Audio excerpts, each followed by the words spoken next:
huyu ukiwa unatoka anakuwa kama ana machale. Ukitoka naona anakuwa na kuna watu anawaita.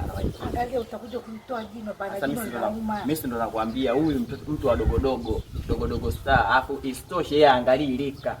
Mimi sijakuelewa anafanyaje sasa dogodogo na yeye mtu kama na nini yani si ayusielewa kitu gani hapo?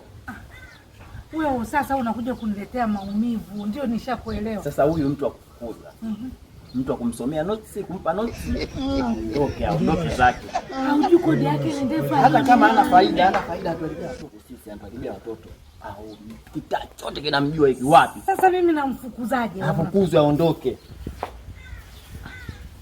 Unanichanganya bana.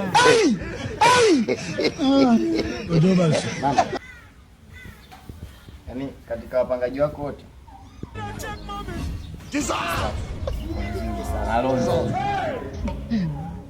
Wewe tena umegeuka. Ana wewe kusaidia. Ama kweli kizabizabina. Yaani mwanangu wewe. Watu wanampenda. Hana shida. Ila mwanangu wewe, moto ulioumbwa na Mwenyezi Mungu wanavyouita sinari jahannam, wewe utaenda kupunguza kweli kweli wewe. Sinari jahannam.